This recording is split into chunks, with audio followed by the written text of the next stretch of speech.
હાલો મિત્રો, આજના બ્લોગમાં આપણું સ્વાગત છે. મિત્રો હું શું નહોતું એ ગોજ્યા, કારણ કે આજ હાથીઓ બેહે છે અને વરસાદે ભેગો હેઠો બેહું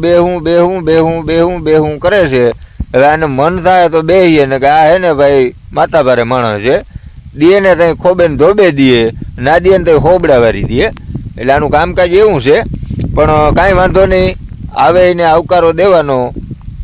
ભલે આવે, કારણ કે અવાર જેવો આવે એવો ભરવાનું પાકું. કારણ કે હાથીઓ વરસે ને એટલે આવતા વરસનો કોલ એક હોય ને એ એક કન્ફર્મ થઈ જાય. એના વિશે વાત કરવું એ પહેલાં ચેનલને સબસ્ક્રાઈબ કરી લેજો અને પેજને ફોલો કરી લ્યો અને વિડીયોને જરાક શેર કરી દેજો, એટલે બીજાને ખબર પડે કે આનેથી શું થાય એ. અને એક લાઈક કમેન્ટ કરી દેજો. તો આ હે ને આપણા હવે અટાણે મોડલું અને બધી સિસ્ટમો બતાવે છે. તમે મોબાઈલ લઈને બેસી જાઓ અને કહી દો કે હા ફલાણા ગામ ઉપર આજ વરસાદનું જોર છે અને આજ વરહીએ, ત્યાં આપણે કામ હોય તો આજ નથી જવું, ત્યાં વરહીએ. તેદી કંઈ નહોતું. તેદી આમ નક્તર જોતા કે હવે નક્તર આ માથે આવ્યું, કાતીહાળો માથે આવ્યો ને ખાટલી માથે આવી ને હૈણું માથે આવ્યું ને હવે વરસાદની એટલી વાર છે ને પછી આ 365 દી પહેલાં એ આગાહી કરી દેતા કે ભાઈ પરવા વરહ કેવું થાય. એ આના ઉપરથી હાથીઓ કોલ દઈ જાય, હાથીયામાં વરસાદના સાટા પડી જાય, એના ઉપરથી નક્કી કરી દઈએ. શરૂઆતમાં પડે એટલે એમ કે અવાર આગતરી વાવણી થાય, જોરદાર વરસ થાય. પછી હાથીઓ ગાજે તો મોર મકાનના આડહર ઠપકારતા, તો એનેથી જનાવરની દાઢ હોય ને એ બંધાઈ જાય.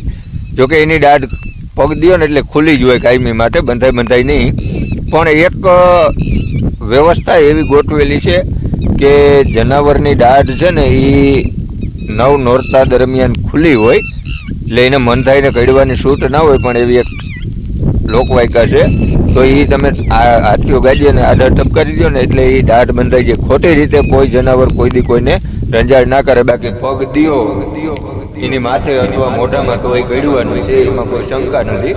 અને એવા અખતરા ના કરાય. પણ આ એક મોરની સિસ્ટમ હાલી આવે એ બધા હલાવતા ને હજી આપણે એ સિસ્ટમમાં સહી ગાજે તો આડર આપણે હે અને હાંબીલેથી ઢબકારતા. હવે બધા હાંબીલા જોયા નહીં, આગળના વડીલો હોય છે ને એ જોયા છીએ હાંબીલું કેનું કહેવાય. અને એ છે. અને આ આગલા વર્ષનું અનુમાન આના ઉપરથી અંદાજ મારતા કે ભાઈ આવતે વર્ષે આવો વરસાદ થાય એ છે. અને અત્યારે આવ્યો છે, આપણે મોટર ચાલુ છે. જો અહીંયા પાણી આવી ગયું ઠાઠે આપણી માંડવીમાં મોટર ચાલુ છે અને આપણે હજી બંધ નથી કરવી. જે અલગણ કાયદેસર પાણી ઉગાડે નહીં ત્યાં સુધી બંધ નથી કરવી. એનું કારણ એ છે કે છેલ્લું નાકું છે એટલે બંધ નથી કરવી. આપણે પી ગયું છે, છેલ્લું નાકું છે ને એટલે આપણે પાઈ દેવું. કહેવા થાય કે આપણે 2 પાણી કમ્પ્લીટ પાઈ દીધા. પણ આમાં આ હાથીઓ નક્ષત્ર છે ને એવું છે કે આનો વરસાદ છે ને એ બધાય પાકને એવો અનુકૂળ છે અને એવો લાભદાયક છે ને કે એની લિમિટ વગરની વસ્તુ છે. એ એક ખાતર આપણે આપી અને પછી પાણી આપીને એટલો લાભદાયી વરસાદ જ ખાલી છે. કારણ કે આમાં નાઇટ્રોજન વધારે હોય, પ્લસમાં આ એને કણતર ઉપર જે વરસાદની જરૂરિયાત હોય ને આપણે પિયત આપીએ ને એ કણતર ઉપર આપણે જેટલું પિયત આપીએ ને એને જોતું હોય ને એટલું પૂરું ના મળી શકે. એટલે કણતર ઉપર વરસાદ આવે ને એટલે એ વરસાદ એમ લાભદાયક વધારે ગણાય. પણ આગળના ગઈઢાના વડીલોનું અને જે શાસ્ત્રોનું છે એ બધાની કે એના ઉપરથી ઘણી બધી મોટી કહેવતો કરી નાખી છે. અને કહેવત છે અને સાચી એ ઠરાઈ ઉતરે છે. પણ અત્યારે શું છે કે થોડોક હાથીઓ હોય ને એ નુકસાનકારી વરસે. એનું કારણ છે કે ગાજવીજ બહુ થાય, પછી પવન આવે, પછી મોટે સાટે આવે, અતિશય મોટે સાટે વરસાદ આવે તો કપાને ને એને બધાને નુકસાન કરે.